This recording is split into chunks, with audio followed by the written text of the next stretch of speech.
Anadolu'da veya bütün Türk dünyasında Oğuzluğun Yörüklüğe dönüşmesinin kırılma çizgisi Dede Korkut kitabıdır. Yani 16. yüzyıldan itibaren Anadolu'daki Oğuzlar devletle bağları çözüldüğü için, devletle bağları yumuşamaya başladığı için, devletle ayrı düştükleri için, il yapılarını koruyamadıkları için Oğuzluktan Yörüklüğe doğru evrilmişlerdir.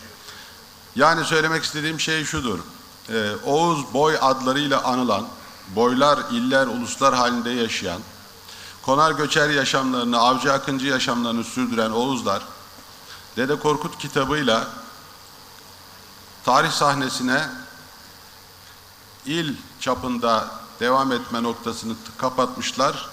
Dağınık, aşiret adlarıyla adlandırılan Yörük aşiretleri halinde tanımlanmaya başlamışlar. Devlet de böyle tanımlamış. Osmanlı Devleti de böyle tanımlamış. Ve Osmanlı Devleti'nin Yörükleri tanımlarken kullandığı en önemli parametrelerden birisi tabii ki vergi sistemidir. Özellikle agnam dediğimiz vergi sisteminden dolayı Yörüklerle Osmanlı Devleti arasında zaman zaman sıkıntılar gündeme gelmiştir. Ancak Kuvayi Milliye ile birlikte, belki biraz öncesinde Sultan II. Abdülhamid'in yıkılış sürecinde yeniden Karakeçili ve Kayılığı hatırlaması ile, sonra Kuvayi Milliye'ye destek olan Efeler, Zeybekler ile Yörüklük algısı yeniden devletle barışma yolları bulmaya çalışmıştır ve barışmıştır. Cumhuriyetle beraber barışmıştır. Ama bir husus var, onu da söylemem lazım. Cumhuriyet nostaljik olarak, kültür olarak Yörüklük kavramına, Yörük veya Türkmen kavramına ne kadar sıcak bakmaya çalıştı ise de ilkesel olarak, sonuçta Osmanlı Devleti'nin iskan teşebbüslerini bir başka boyutta devam ettirmeye çalışmıştır. Ve Yörüklük yine ormanlara zarar veren, ekonomik olarak üretim ekseninde çok faydalı olmayan, mutlaka iskan edilmesi gereken insanlar olarak görülmüştür. Ama bilmemiz gereken veya anlamamız gereken şey şudur: Yörüklük artık bir bilgi,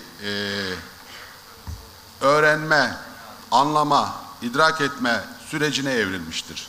Yani Cumhuriyet'le beraber Cumhuriyet aydını Yörüklüğü bir vaka, bir olgu olarak anlamaya başlamış ve bu anlamayı da özellikle müzik, halk oyunları, masallar, yani sözlü kültür unsurları gibi noktalarda, yani halk bilimsel ögelerle toplamaya, derlemeye çalışmıştır. Biliyorsunuz ilk derleyiciler malum olduğu üzere Cumhuriyet'le beraber başlayan derleyicilerdir. Yusuf Ziya Demircioğlu gibi. Bu derlemelerin önemli bir kısmında bir takım yaklaşımlar vardır. Ben onları şöyle tasnif ediyorum. Önemli bir kısmı amatör bir anlayışla, o günlerde yeni bir bilim dalı olarak gelişen folklorun çerçevesinde daha çok müzik ağırlıklı olmak üzere, halk müziği, halk türküleri ağırlıklı olmak üzere yapılmıştır. Bunların en meşhurlarından birisi Yusuf Ziya Demircioğlu'dur. Konservatuvar müdürüdür. 2000'e yakın türküyü derleyip, müzik aletini derleyip, halk oyununu derleyip konservatuvarda arşivleyen bir büyük hizmetkardır, sanatkardır. Ama onun da derlemelerinde en önemli yön, henüz yayla hayatını yaşayan Yörükleri bulması, onlarla birlikte yaşayabilmesi, özellikle bahar aylarından sonbahar aylarına kadar onlarla birlikte kalması ve fakat yine kitabın adından da anlaşılacağı üzere Yörük köylülüğü bir araya getirmek noktasıdır.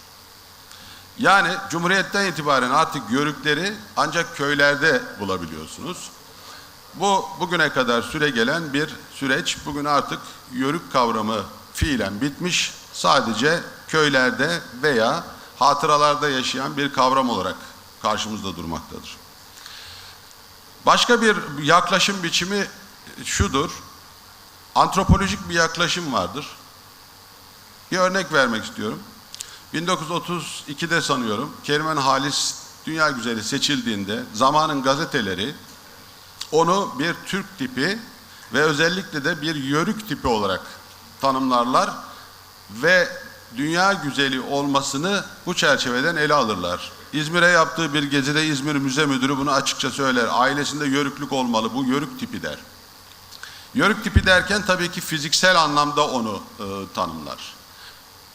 Bir örnek daha, Türkiye'de başbakanlık yapmış Sadi Irmak henüz yeni bir doktordur o yıllarda. Yörük ve Türkmen grupları arasında iki konuda araştırma yayınlar. Bunun bir tanesi kan grupları üzerine yapılmış bir araştırmadır. Bir tanesi de yine fizyolojik bir araştırmadır. Yörüklerdeki göz keskinliği kavramı üzerine yapılmış araştırmalardır. Bunlar antropolojik olarak o günün şartlarına uygun yapılmış ve yörüklerin, Türklerin bozulmamış, karışmamış, genetik özelliklerini kaybetmemiş bir kökenli araştırma faaliyeti olarak karşımıza çıkar. Bir başka boyut, bunu arkadaşlarım sanıyorum müze konusunda daha ayrıntılı inceleyecekler. Yine antropolojiye paralel olarak etnolojik görüş. Bugün hala önemli oranda bizim üzerimizde etkili olan görüş, yaklaşım budur. Etnografik görüş daha doğrusu. Yani somut malzeme toplamak, bu malzemeyi sergilemek, kullanmak gibi. Bugün hala yörüklükle ilgili en temel noktalardan bir tanesi budur. Etnografi müzeleri de bunun en önemli örneklerinden birisidir. Tabii ki bu bir bağlamdan koparmayı doğuran bir sonuçtur ama biz buna çok fazla dikkat etmeden bir malzeme yığını olarak olaya bakmak noktasında kaldık. Anadolu'nun çok kentinde kurulan etnografya müzelerinde bunun izlerini rahatlıkla görebilirsiniz. Şunu da unutmamak lazım, biraz önce ki konuşmacı arkadaşımız da bu konuya temas etti. Yörüklük etnik bir kavram olarak sunulma noktasında da oldukça taraftar bulan bir yaklaşımdır. Yörük kelimesi etnisiteyi doğrudan ifade eden bir kelime değildir. Biraz önce söylediğim gibi tarihsel şartların iktisadi ve kültürel boyutta tezahür ettiği bir kavramsal alandır. Bu bakımdan etnografya veya etnolojik bir yaklaşımla bakmak tanımlama konusunda bir takım sorunlar oluşturmaktadır. Bir de tabii tarihsel bakış açısı var. Tamamıyla tarihin bir yansıdığı olay olarak düşünmek mümkün mü? Hayır, bence değil. Tarih evet önemlidir ama bugün Oğuzlukla yörüklük üst üste ne kadar örtüşüyor sorusunu sormak ve bu konuda araştırmalar yapmak icap eder. Ben bu çerçevede baktığımız zaman nereye gelmek istediğimi söylemek istiyorum. Bu bakış açıları Cumhuriyet'in ilk yıllarından itibaren, yani yörüklüğün bir bilgi kavramı, algısı, olgusu içinde anlaşılmaya başladığından itibaren karşımıza çıkan yaklaşım biçimleridir. Son dönemde UNESCO 2003 yılında sözleşme olarak imzaladığı, Türkiye'nin de imza koyduğu somut olmayan kültürel miras sözleşmesi var. Belki de bize Yörük Türkmen kültürü konusunda da en önemli fırsatları sunacak olan budur. Bu sözleşmenin ruhuna uygun davranmaktır. Yörük Türkmen kültürünü özellikle sürdürülebilir kalkınma çerçevesinde somut olmayan kültürel miras sözleşmesi hükümlerine bağlı olarak yeniden anlayabilme, yeniden üretebilme, güncelleyebilme, yaşatabilme ve koruma konusunda bir fikir vereceği düşüncesindeyim. Bilmiyorum, Evrim Hanım muhtemelen bahsedecektir. Bugüne kadar olan sorunların adı genellikle aşırı ticarileşme, turizmin bozucu tesirleri, bağlamından koparma gibi tehditler Yörük Türkmen kültürü içinde aynen geçerlidir. Ben çok fazla sabrınızı zorlamadan önerilerime geçmek istiyorum. O da önce şunu söylemem gerekir. Yörük Türkmen kültürü parçalı olarak anlaşılabilecek, tanımlanabilecek bir kavram değildir. Bütüncül olarak kavranmalıdır.